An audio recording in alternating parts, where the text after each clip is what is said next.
That's a 1,000. Where's his mic? It's like broadcast live, but we still can't hear him.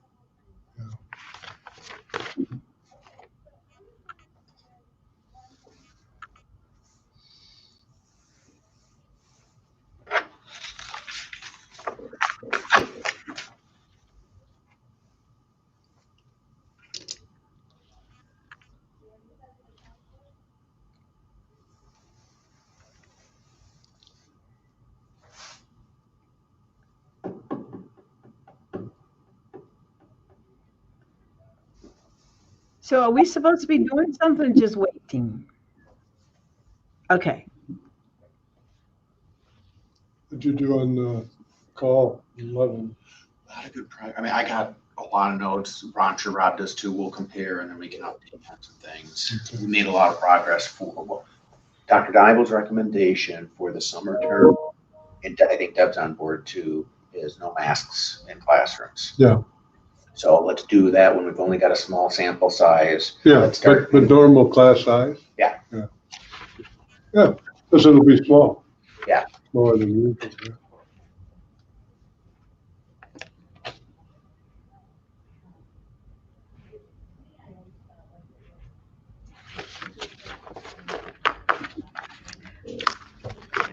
Yeah, basketball guys, maybe we back a heart attack came on.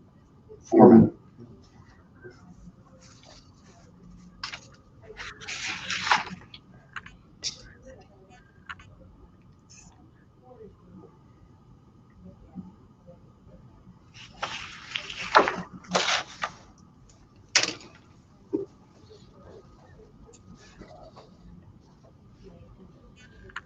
Kareem, Yes, mute your input on your laptop, and you don't. And Rick said you don't need. I'm muted. Can you guys hear me? Yes. Oh, now we can. They can hear me. Now. Okay, well, he's got this plug in. I'm not going to tell you what happened, Rob. Yeah, they'll hear you. They'll hear him. I muted my mic. Okay, all right.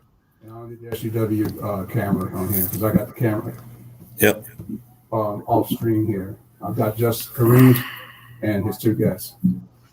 Am I getting feedback when I talk? Are you hearing me, Rob, with feedback? Well, if you got the camera that's on the tripod there, just turn it towards. Yeah, it's looking at him. Okay, it's not live. I've already started the broadcast. Okay. All right. Probably just to make sure because I hadn't done it that way before. Go through the computer and run the Dolby through it. As long as the levels are fine, you should be good. Yep. Okay. All right. Sorry to bother you, man. Talk to you No, later. you're good. All right. Cool. Thanks. Bye. Thanks, Rick.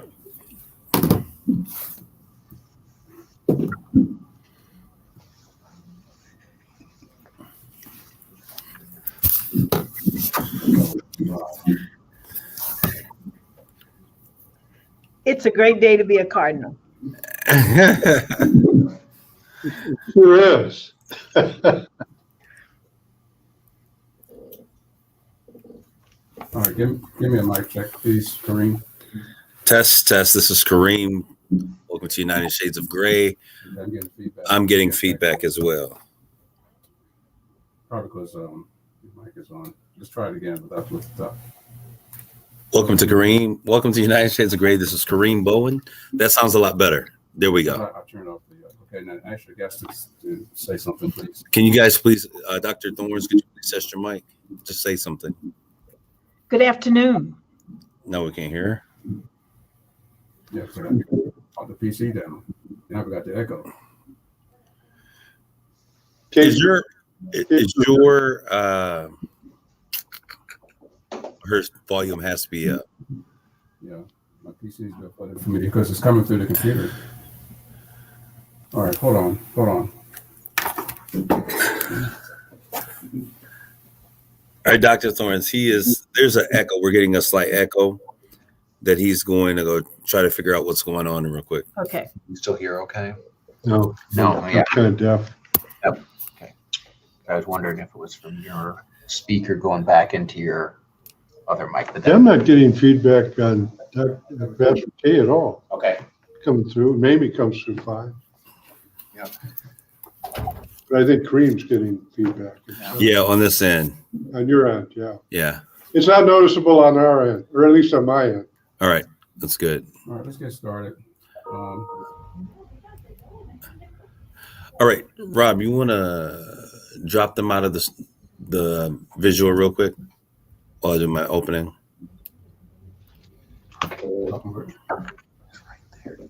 Leave studio? No, not right now, but when you need to. Okay. And then. What with them now? Just remove their pictures. Just click on their pictures at the bottom and put them back in the waiting room. Yeah. Wrong one. Oh, Mamie's the host. There we go. So you should still see them, right? I still see in the background. All right, I cool. just have to turn this PC down. Okay. I'm gonna use the one across the hall. Hope it doesn't crash, because if it does, then the whole show's gonna be shit. All right, let's get started. We're live right now, Rob. I know. I turned it on. I had to start it because I wasn't sure whether or not it would start after the fact. All right. Are you ready? You just swore on our live. Hmm? You just swore on our live. They're adults. They'll deal with it. Sorry. They'll get over it. Sorry about that. Didn't mean to. All right, let's get going.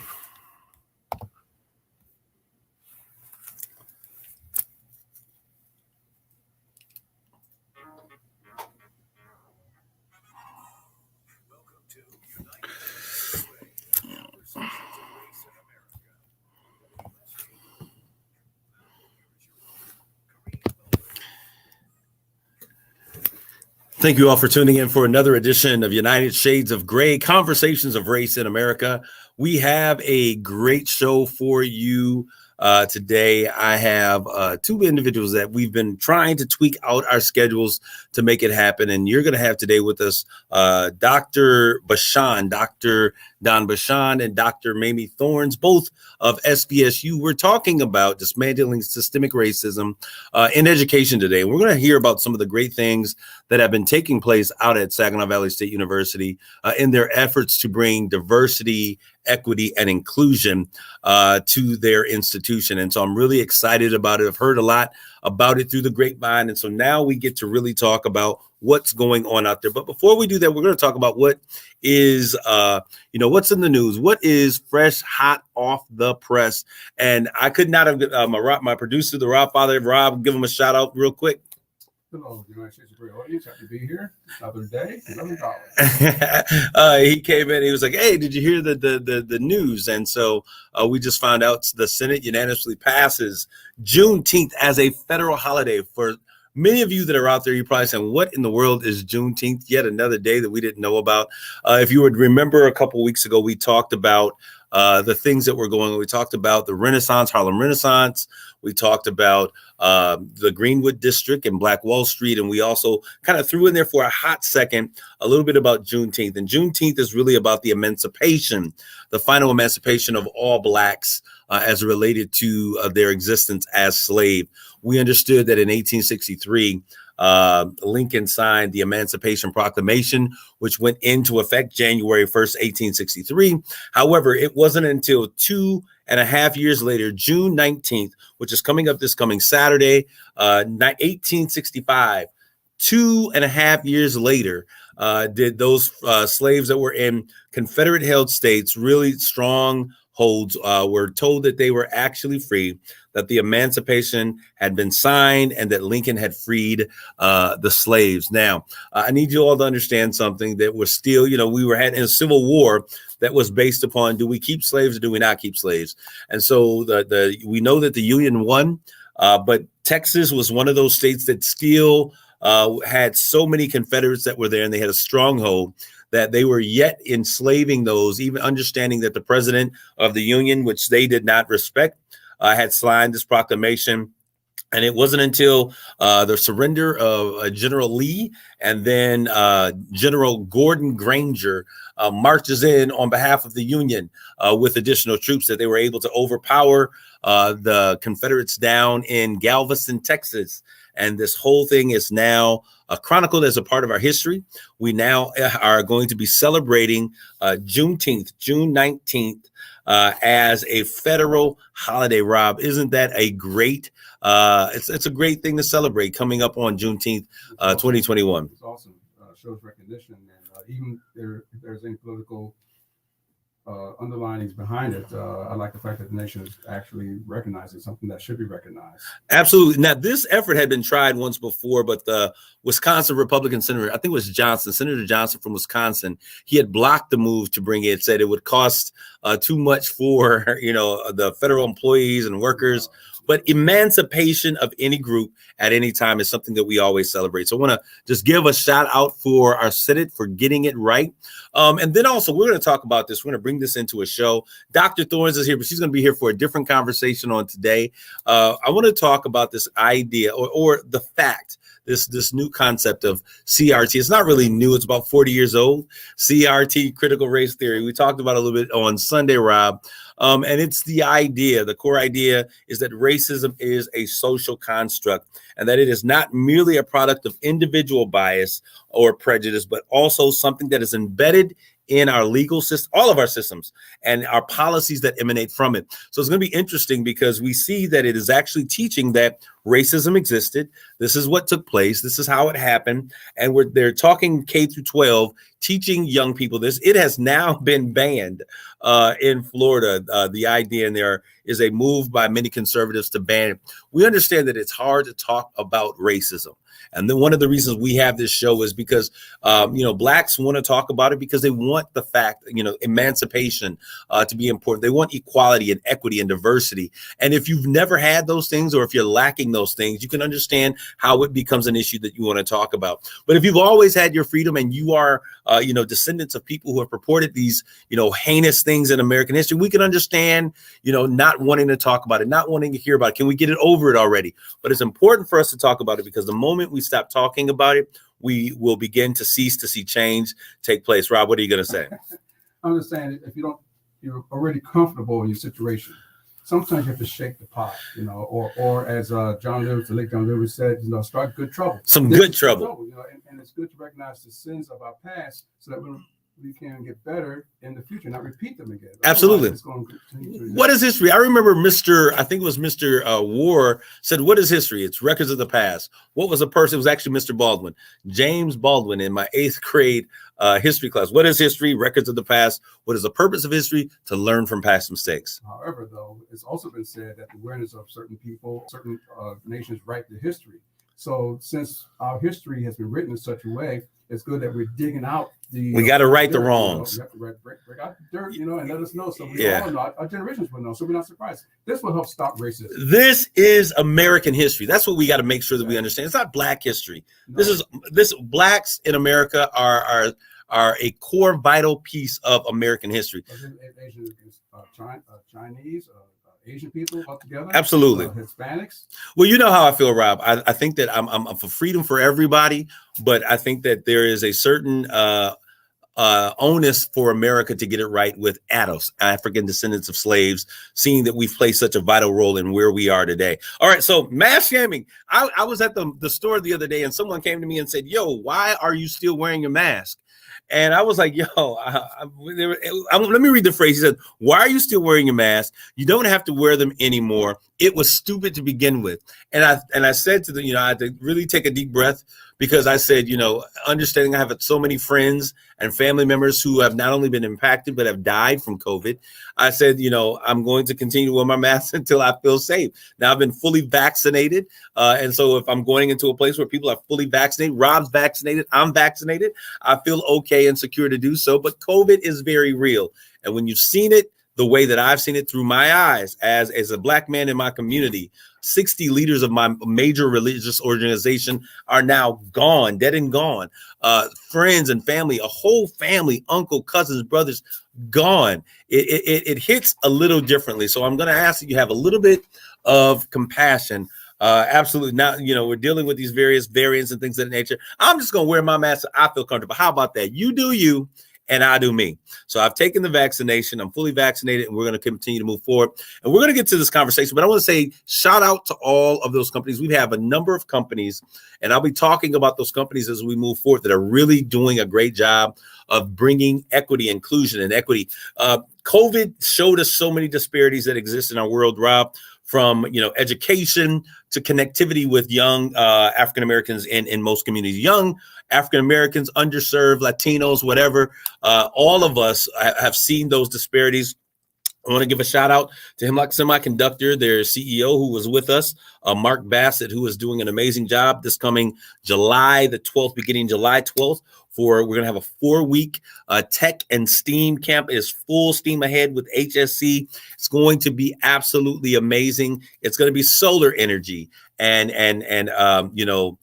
tech, STEM, and engineering. What is it called? Physics and structural engineering, and doing all of these great things. We got instructors coming. It is going to be absolutely amazing. So shout out to you all, and then also the Dow Chemical Company. I want to give you guys a shout out. There's something coming through the pipelines. It begins this coming fall. It's called Dow Treasure Academy, and they have invested richly with their dollars to bring about opportunities for young Black and brown kids in our community to be exposed to technology and engineering and STEM and science and math. And we're covering everything from social graces to professional development. And I'm so thankful for those companies partnering with these great companies. We have Delta College out there that is doing an amazing job. They're brought into the component along with Consumers Energy, the drone technology, and teaching children the importance and how we can begin to create a whole nother stream of income through use of drones. So shout out to those companies that are doing great work. I want to get to my conversation on today. And so, Rob, you can begin to bring in my guests on today. I am so excited to have these two individuals with us on today. I consider them my friend, and that is no one other than Dr. Don Bashan, who is the president out at SVSU. And I know, Don, you got to run. And I have Dr. Mamie Thorns, who is responsible for diversity, equity, and inclusion at SVSU and is doing some amazing things. I want to say hello to you all. And why don't you guys just give a quick shout out to our United Shades of Gray audience. Dr. Thorns? Hello, how are you? Welcome. We are glad to be here and to be a part of this great conversation. So thank you, Pastor K, for inviting us. Yeah, I'm so excited. We have Dr. Bashan with us. And Dr. Bashan, I want to start with you because we've had some conversations, a lot of conversations about things that are going on. Growing up as a police officer in Detroit, you've seen policing and justice, the justice system in a very different way than most people have. So I want to just really quick ask you, in light of everything that you've seen over the past years with the cries for social justice, what has been the thing that has most impacted you? Well, I think, by the way, Pastor K, I'm pleased that you invited me to your show, and I think it's really important for the entire audience to understand the relationship you and I, and especially you, have had with SVSU for some time, and its students through all of the mentoring and work you've done with your impact program on our campus. I want you to know that I personally am profoundly appreciative of the work, and I've heard so many stories from so many of our students who have benefited immensely from your mentorship, your care, your attention, and your spiritual leadership in their lives. So I wanted to get that out there on the record. Your question relates to what's going on today. What am I thinking about based on our experiences in the last several months? I think you mentioned that I was raised in Highland Park, Michigan, as a very young person. And then we moved to the west side of Detroit. I was a teenager during the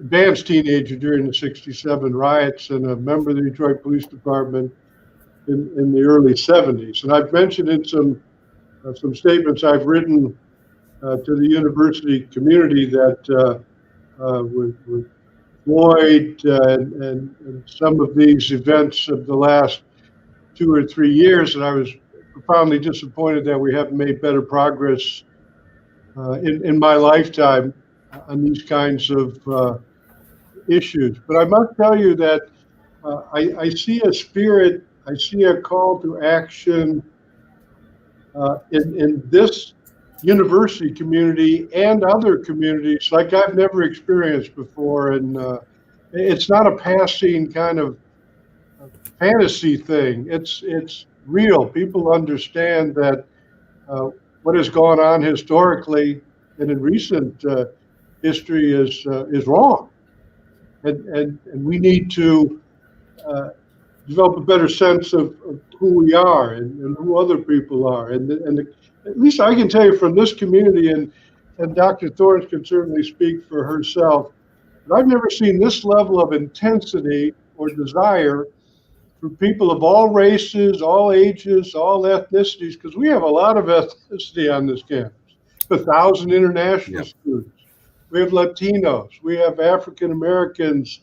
We have a broad economic spectrum of students. We have fairly well-to-do students, and we have a disproportionate share of white students that qualify for our some of our scholarships for families that have gross incomes of under 60,000. But across the board, the intensity and the desire to learn more about equity, about inclusion, about the history of discrimination, to participate in discussion groups, the demand for training, the demand for courageous conversations amongst a broad range of employees on this campus and students, student government. I've never seen it like this. I mean, it's a vibe. It's a call to action that we are responding to on this campus, but it's a massive call. Don, did you just say it's a vibe? Yeah. Oh. Is that an old statement? Is that like a bad word? Vibe? I don't know if you're aware. That is one of the most current words that is used among millennials. It's a vibe. I apologize for that then. I have no intention to mimic millennials in any way, shape, or form. I'm still trying to figure them out. But what I want our audience to understand is that when I say that Dr. Bashan and I have a very good relationship, we have a very open relationship. And I've been in his office at times, and I said, Don, are we going to speak? Are we going to speak honestly? We close the door and we go in there and we share. And when I tell you, those of you know me, know that I have the ability to be very direct and be very blunt. And there are some things that I have to apologize, Dr. Bashan, because I really kind of gave it to you. Like, I'm like, okay, if we're going to be friends, I got to give it to you. And you responded very graciously and very strong. And I want to say that I want to say thank you, first of all, for not being personally offended, because it was not personal, but taking it in stride and then working with your institution to bring about some of the great things that I hear happening on today. Now, Dr. Thorns, you're here with us on today as the Chief Diversity Officer out at SVSU, and I'm continually being reminded of the trainings and the opportunities for the community to get involved. Why don't you begin to share what you are now seeing? Because I think that this is a transformative time, that I'm seeing things across the board in corporate America, and especially as SVU, that I've never seen before. Well, once again, thank you so much for having us, and thank you. I want to give a shout out to the audience that's listening also. I've been at SVSU since 2002, and I've had the privilege to work with our president when he was Dean of Arts and Behavior and Sciences. And then from Dean, he went to the provost, and now he's president. So we've kind of been on this journey together. And like you, Kareem, we have our courageous conversations behind the doors. But I can say one honest thing about our president is that he does listen. He does listen. And he wants to know what those issues and those concerns are that are getting in the way of us making progress on our campus.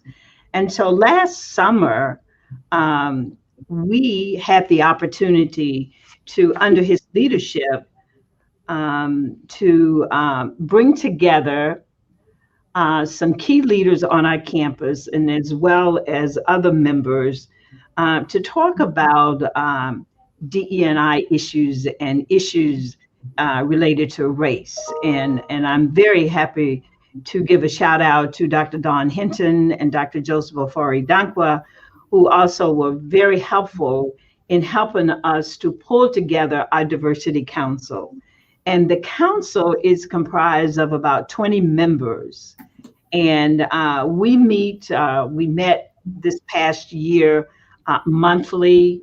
We came up with 7 goals. And I want to tell you, each goal has a chair and a co-chair.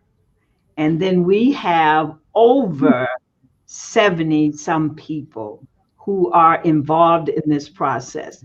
Now, I've never seen this level of energy, the synergy. People calling, they want to volunteer, they want to be on the committee. So we have vice presidents, we have department chairs, we have leaders from across the campus who are a part of this council.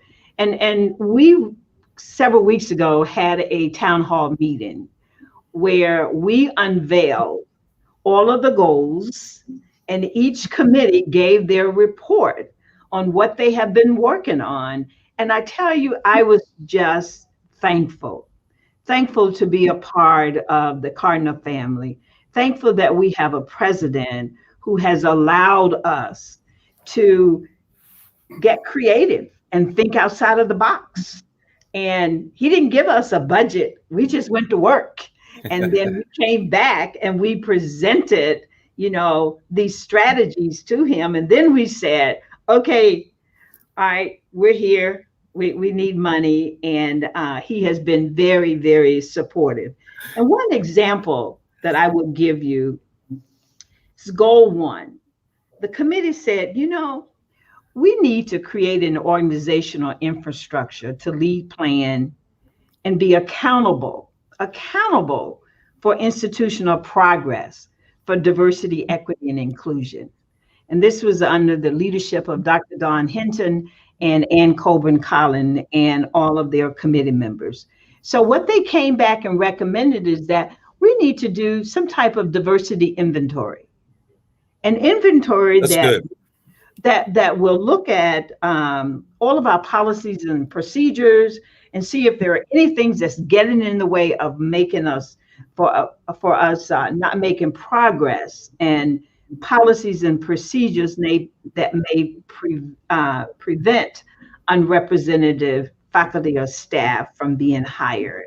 And so we, under the leadership of our president, did approve for us to partner with Dr. Damon Williams and the Center for Strategic Diversity Leadership and Social Innovation. Let me chime in really quick, because that is so very important.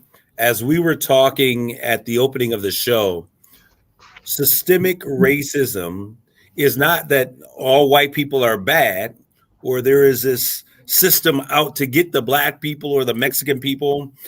It's that our systems have been created at a time when a particular mindset was pervasive, and we see it playing out through those policies and procedures. So if change is going to happen on your campus, it's got to start there. So I want to say kudos and great job, Dr. Bashan and Dr. Thorns, for that decision to start with your policies. Now, let me tell you another example. We have our Student Success Academy on our campus, and that's in collaboration with the Higher Learning Commission.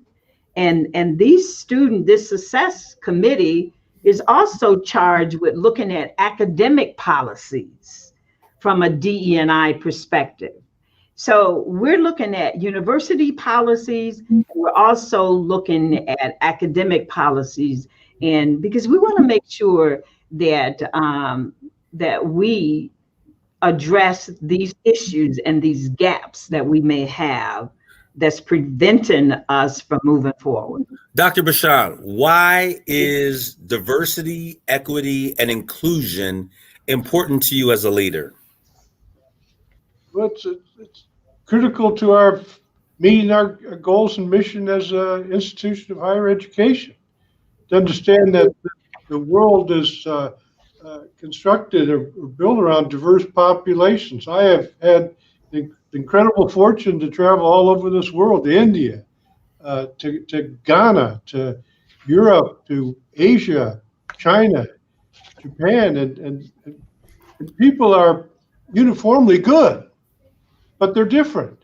And they have different cultures, they have different backgrounds.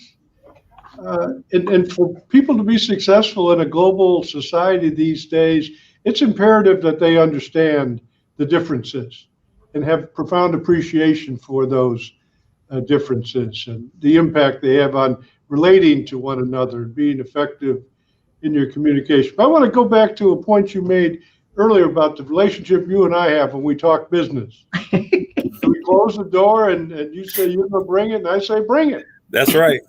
But I can tell you that the discussions, these conversations we're having with this group of people who volunteered their time to be part of this transformational change, these are honest conversations where we're not skirting around the issue or pretending the issue isn't profound or pretending the issue doesn't exist, like some of the folks in Washington.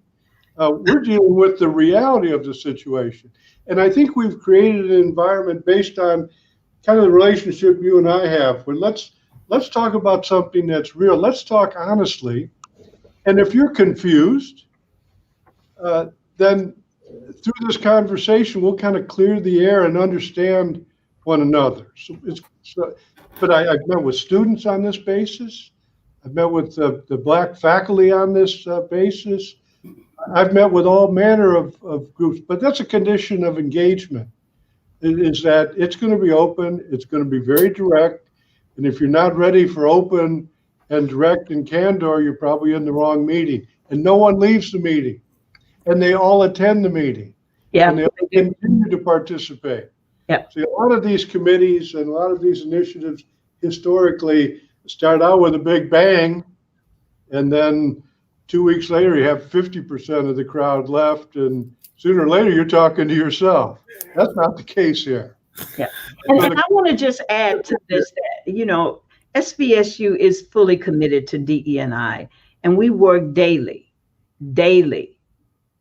to improve the education of our students from the classroom to the boardroom. Our board of trustees also are very engaged and want to know what are we doing to address DE&I on our campus. And so I just wanted to make that very clear, that because our president reports to our border control members and they're holding him accountable, just like he's holding his chief diversity officer accountable. And I'm holding all of the members of the DE&I council to make sure that we do the work.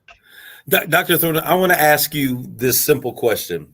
What's different this time around? What do you see intrinsically different from the changes that you see taking place now versus the rest of your tenure at SVSU? I think we have made a concerted effort to be intentional. And I think that we have made progress, and people are seeing that we are serious about doing the work. And so I think that when people see that we are intentional, just like these listening sessions that we've had over 65 some people to attend these listening sessions. People see that we are serious, and we are intentionally doing some things to make a difference. So that's what I see that is different. And from the leadership of these council members, who are excited about doing the work, hey, you can't help but to jump on board. But Dr. Thorns, what these listening sessions have demonstrated to me and so many others is that in a community as complex as ours, 900 employees, 9,000 students, there aren't that many people that really know what's really going on. So when people arrive at the conclusion that no attention has been paid to this particular problem.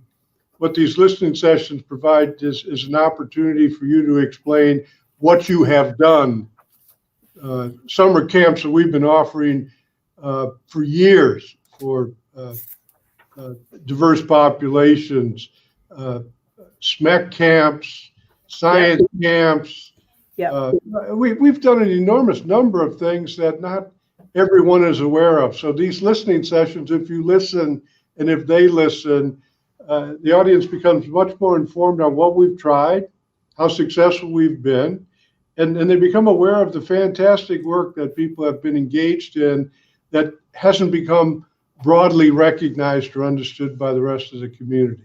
And it provides them with an opportunity to learn that they can do those things too, but Right. It takes initiative, it takes commitment, and it takes sacrifice.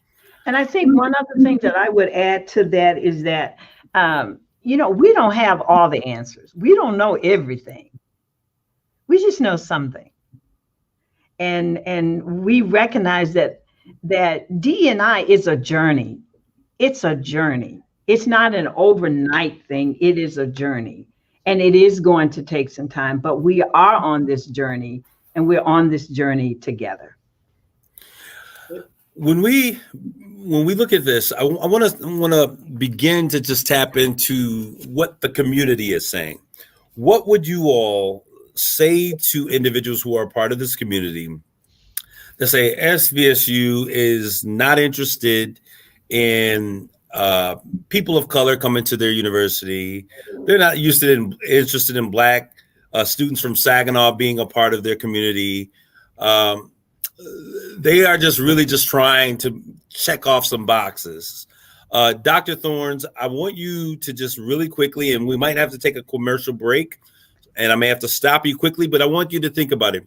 What would you say to those in the community who may feel that way? The SVSU doesn't really want Black students. Well, a couple things. Come see what we're doing. Get involved. Join our external diversity council. We have over 40 members that's on that council. Ask them. They'll tell you what we're doing. Yeah, I've heard those stories. When I first was hired at SVSU, people couldn't believe that they had hired me, but they did, and I'm still here.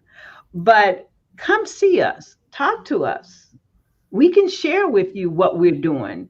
And if you have ideas or suggestions, we welcome those. We welcome, just like you march into the president's office, you calling and you hanging out, the president, he does that, not just for you, Pastor Cade, but for a lot of other community. We know that we still have work to do. Okay. We know that we need to. We're going to take a quick break, and I'm going to address just what you said about waltzing into the president's office on the other side of this commercial break. Stay tuned for more United Shades of Gray. Woo.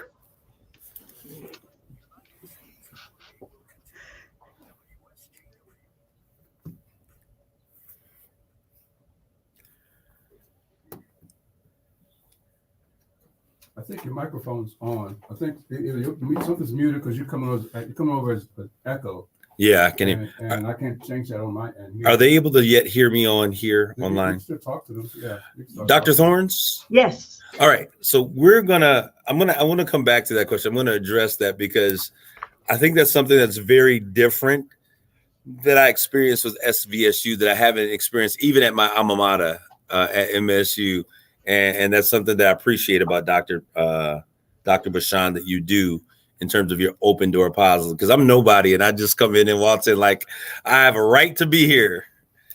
Haven't paid $1 of tuition. So we're going to address that. Here's a quick, for social media folk who are out there, we'll continue. We're taking a break on the radio for our show, but someone asked on social media, has SVSU launched or is thinking of launching a university-wide bridge program? CT 100 course. Talk about that. Yeah. The CT 100 course. CT? Yep. Yeah. Maybe, are you familiar with that? It's TE 100 course, isn't it? Well, that's for teacher preparation. Oh, no. Oh, okay. It's the program that Don Hinton has developed. the bridge program from high school to Yeah, college. yeah. Yeah. So that's the program that Dr. Dawn Hinton's been working with. Yes. In the past, yes. Okay, in the past. Yeah. I know she's doing a lot. I saw her working with student at First Ward. SVSU with First Ward Community, First right? Ward. And so I think that is really cool, developing leaders. And I know that you guys have been doing a lot in terms of bringing young people out to campus Yes. for leadership experiences and things of that matter. But Like that was the math camp that we have with the Saginaw Public Schools, and Yeah, so we have. Yep. Math camp for Saginaw Right. Public. Right. So I think the bridge program, are we on? Yeah, well, we're social media. Go ahead. You're fine. Okay. I think the bridge program or the bridge program that they're talking about is like the federal trio programs where we bring students to our campus during the summer. So we have a version of those, where we do bring them and to help them to prepare and get ready for college. And even in our university partnership, our charter schools, we do some outreach program during the summer to help our students get ready for their first year experience. Dr. Basham. Well, let me just make a comment. Kareem. Go ahead. One of the most significant things SVSU does for this region is provide businesses and industries and nonprofits with talent. So we talk about diversity. I think you probably understand that as a talent provider, there's an insatiable appetite and demand for a diverse workforce. Yes. Everyone has it as a very high priority. Yes. Our job is to help produce that diverse workforce. We cannot do that unless we can effectively recruit and graduate diverse students, a diverse population. So I was talking to Shirley Coleman the other day at an event, and I said, there's a pent-up demand for diversity in the classroom in the K-12 system. There's a demand for minorities to be very present in elementary and secondary education as educators, as mentors. We need to populate it. We have to figure out a way to increase the number of students studying education in our college education and have diverse backgrounds in history. And some of the problem is economic. It's tuition. It's we need, if the federal government is going to support something, that's an initiative where they could support. They could make a huge investment in helping that population populate our classrooms so this university can populate K-12. We've got 1,200 teachers in this region that are graduates from SVSU. Most of them are white females and white males. Yeah. Did you say 1,200? 1,200, not in Tri-County, but you go out about 5 counties, 1,200 from SVSU in this region. And do you think those districts aren't looking for diversity? Yeah. Right now they're looking for teachers, anybody with credentials. Yeah. Would they like us to graduate 100 or 200 very diverse educators to populate their school districts annually? They sure would, and we'd love to have them. Yeah, that's awesome. Mm-hmm. I want to ask Dr. Bashan, understanding a need for greater diversity, and this is just broad spectrum. Sure. How has that need shaped your leadership?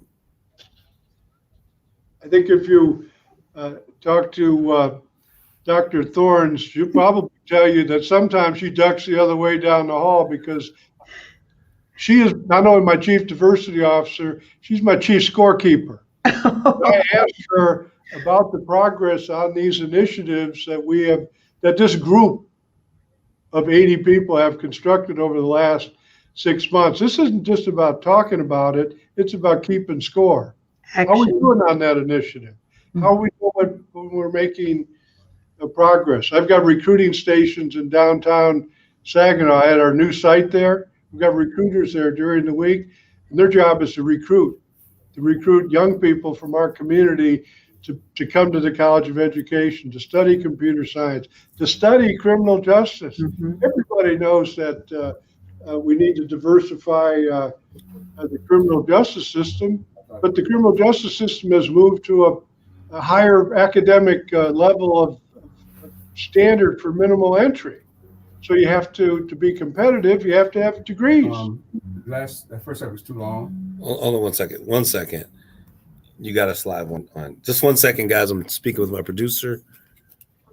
I ran that long second too. First segment too long, so this next show is going to be short, about 10 minutes. Okay, but you know we're on social media still, so we're live on social media. Yeah, but okay. I can't stop that. All right, so got it. All right, so we can bring us back in there. Yeah. All right, we're going to get started. For those of you who are watching us via social media, we're going to get back to the recording for radio.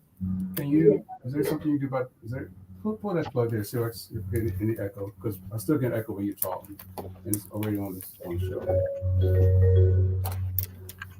Okay.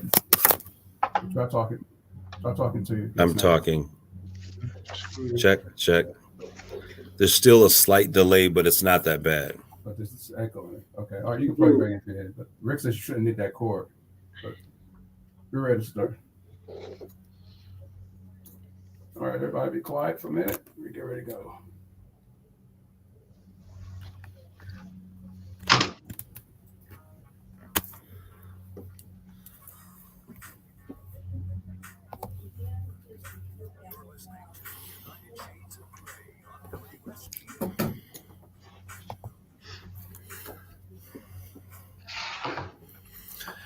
Hey, this is Kareem back. We're back with more of United Shades of Gray. I want to thank you guys for tuning in. We're having conversations of race in America. We have been talking for 4 weeks about dismantling racism in our systems. We've talked about banking with Gene Pickleman. We've talked about business with Mark Bassett. We've talked about government with a number of people that have been on here. And today we're talking about dismantling racism and steps toward diversity, equity, and inclusion. I'm with Dr. Don Bashan and Dr. Mamie Thorns. All right, so I want to get back to something that we talked about before the commercial break, and that was your open door policy, Don. And I want to say this, and I think it's really important. I was really surprised, Don, at how open you are to allowing people to come in, various people, leaders in the community. You've met with us a number of times, but there was one, you have continually said, Kareem, whenever you want to come, you call. Mary's going to get you in here, and we're going to make it happen. And I want to say to you, kudos on that being very true. I've come in, I've turned everything upside down in our conversations, and then dusted my hands and be like, okay, Don, what are we going to do about it? And we have continually had the ability to interface and connect. And, sometimes I'm a little strong, in my opinion, because I'm a passionate person. But that has not derailed you from your ability to listen, your willingness to listen, and then also being able to siphon between everything that's going on to kind of say, okay, Kareem, is this the real issue? And so I want to thank you. And I know one of the things you have continually done is saying, Kareem, I need you and Dr. Thorns to get together and to bridge and to work on some of the things that you're talking about, because it falls in its wheelhouse. But I want to say this, you are the leader of that organization. That's right. And one of the things that I think is so vitally important is to hear from the CEOs, the presidents of corporations, in terms of their desire to see change happen inside those institutions. So your being here today is very impactful for me. I think it's going to be very good for other leaders of organizations and universities. Just hearing you talk about the importance of diversity at SVSU. So I want to say kudos to you for that. And then the next thing that I want to follow that question up with is, where are we going from now? SVSU, we've seen a number of things happen. There are some things that we wish would have never have taken place. But in terms of where we're marching forward to now, with all of the things that have happening, you guys have some great programs. You guys have scholarships and all kinds of things that the community needs to know about. Where are we going? Lead us to the path forward. What does the vision look like?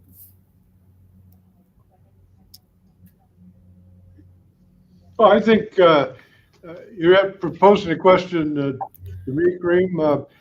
I think the people at this university understand where I'm going with it, and it's very much in alignment with the discussion we've had. I don't think there's anybody on this campus that understands, who's confused about my commitment to do what we can to educate people, young people, in the right way, educate all people in the right way.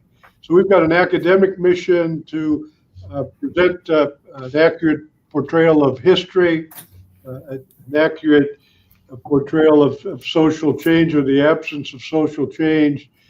And we need to continue to provide opportunities for a diverse workforce, and especially a diverse student body. This place is committed to that. Now we're trying, we have a number of different strategies. And again, the only way you determine whether a strategy is effective is you have to start counting. And you have to have a counter, and everybody has to know that you're counting and that you're looking and what your definition of progress is. So I think we have all that infrastructure in place. So we're doing the listening, we're doing the educating, and we're doing the counting. And we're trying to create, through our marketing and communications process, as many positive messages to a broad range of students in our community and in our state that we're open for business. We're looking forward to having you attend and assuring people that if they attend our institution, they're going to have a fair and good experience. That they're going to have an open experience, they're going to have freedom of thought and expression, and they're going to be respected like everybody would like to be respected. We don't tolerate, there's a whole range of things we don't tolerate. Discrimination, bullying, that's not who we are. You need to be someplace else if that's where you're coming from.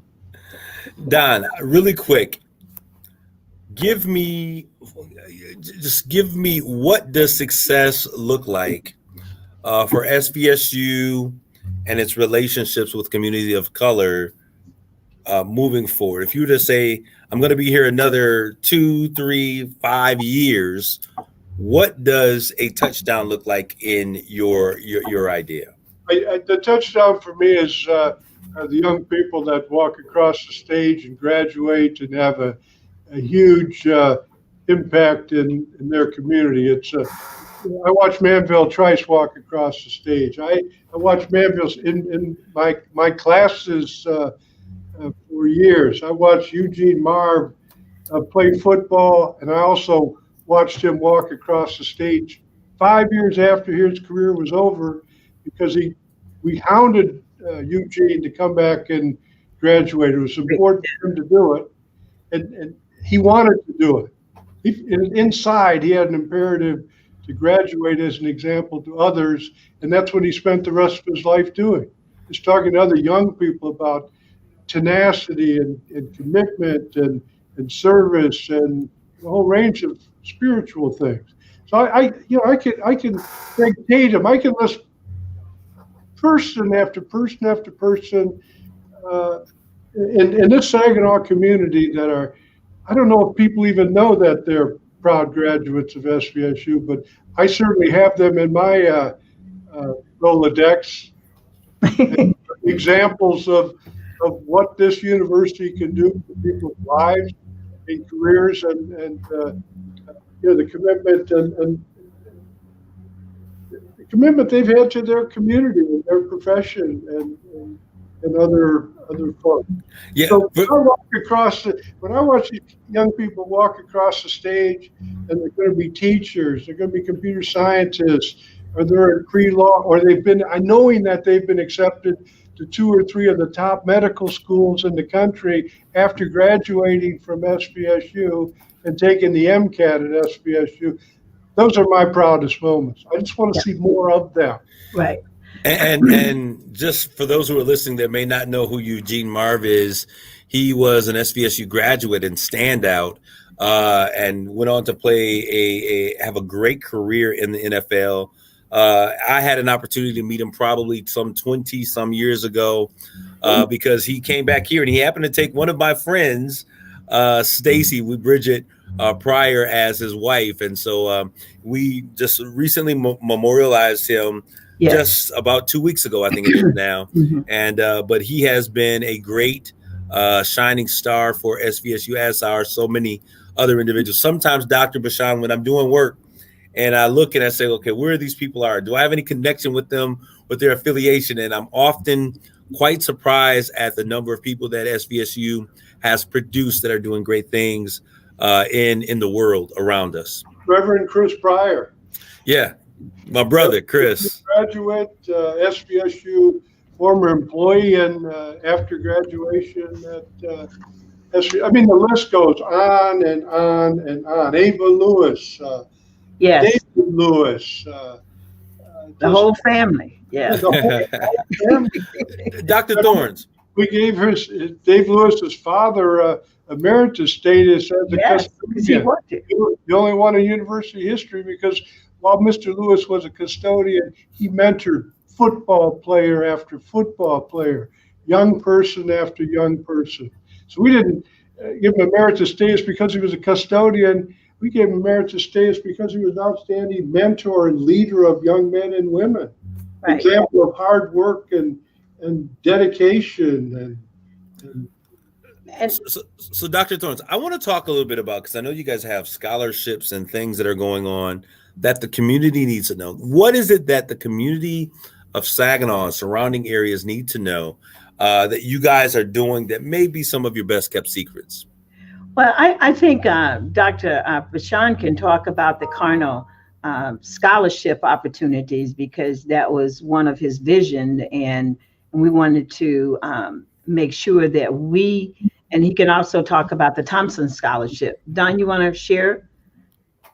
Sure. I mean, the Cardinal Scholarship is free tuition for 4 years for all students that meet our academic qualifications who come from families with an income of under $60,000. And for a student who lives in our community that doesn't need to incur the expenses of living on campus, that's a free ride. Yep. But again, there's some incentive to perform academically because it's a 4-year scholarship and it's based on you not being a 4.0 student, but making academic progress in a timely fashion. 30 credit hours a year so you can graduate in 4 years. Now, the Thompson Family Foundation scholarship, by the way, this is an independent family, a husband and wife who've been very successful in business, who've donated hundreds of millions of dollars to working class families through universities because they know what a struggle it is to pay for higher education. So we have the Thompson Scholarship at SVSU, and it pays $5,000 of tuition a year. We're going to move it to $6,500. You don't have to be a 4.0 student. You have to demonstrate that you are a student, that you make academic progress, and it's kind of a business proposition between them and the university. We have to guarantee that they're going to graduate in 4 years. Yeah. Because they're only paying for 3 years. And if they haven't graduated at the end of the 4th year, the university has to incur the rest of the cost to ensure the student graduates. Right. So it's kind of we're in, they're in, and the criteria for interviewing prospective recipients of this scholarship is a clear commitment that you perform, that you know where you're going, what your goals are, and we monitor. I have a different policeman other than Mamie Thorns monitoring the progress of those students, but they are monitored. Yes. Because I always want to make sure that their commitment remains a resilient commitment to completion, because that's all the Thompsons are asking for in return. No thank you, although we invite them every year to meet all the Thompson scholarship recipients. Wow. We have 150 of them. And I'll tell you what, you put those 150 young people in a room with Mr. and Mrs. Thompson, and you've never experienced the kind of emotion, because most of those kids wouldn't be in that room if it wasn't for the generosity of Mr. and Mrs. Thompson. So it's just the buy-in is obvious, and the opportunity that it creates for students is just unbelievable. And Kareem, what I would just like to add to that is we have other wonderful scholarships. And so if parents are wondering what scholarships and what do you have, contact me or contact the president. A couple weeks ago when we had our external diversity council, we shared this with the council members. So because we want to get the information out. So if any of our listening audiences have questions about a scholarship, contact me or contact the president's office, and we'll put you in touch with the right people who can explain all the other different scholarships we have. For example, if you graduated from SBSU, we have what we call it a legacy scholarship that you can apply for. And so they're automatically receive it. Well, that's true. You automatically receive it. Yeah. And some of our listening audiences may not know that, but we have several scholarships. So please contact us and we'll be happy to share that with you. Okay. So how should they go ahead, Don. They're beating down the door, dragging me out of here. I need to, I'm about a half hour behind. Don, I greatly appreciate your time, man. And you look extending forward it to our next encounter. Absolutely. I'll close the door this time. Thank you so very much. You take care. Thanks, Don. I appreciate you. I know. All right. Dr. Thorne, so how should they and where should someone reach out? I know you said, get a hold of us. How should they reach out to you? Give us an email address, a phone number? Yeah, why don't you just contact me at SVSU at 989-964-4068. Or you can email me at mtthorns@svsu.edu.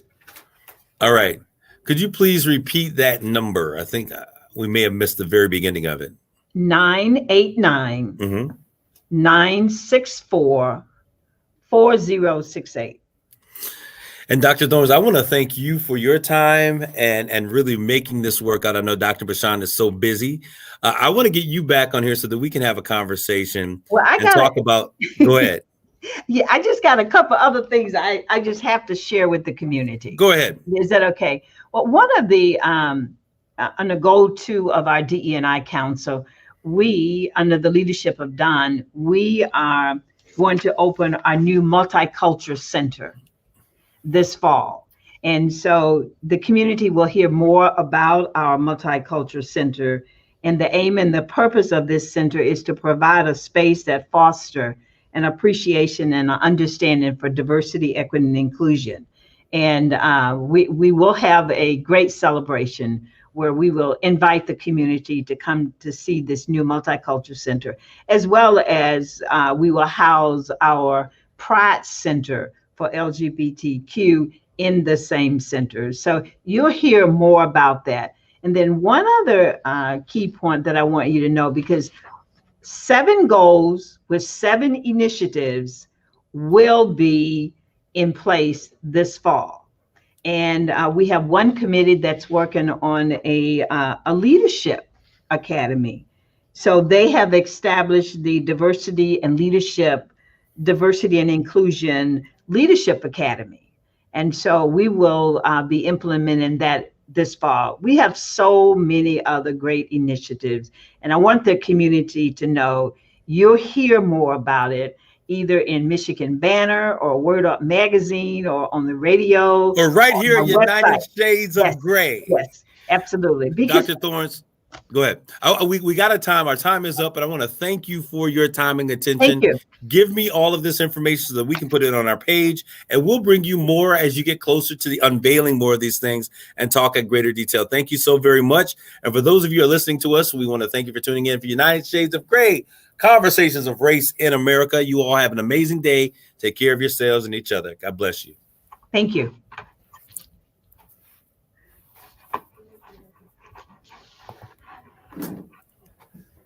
Yes, still talking.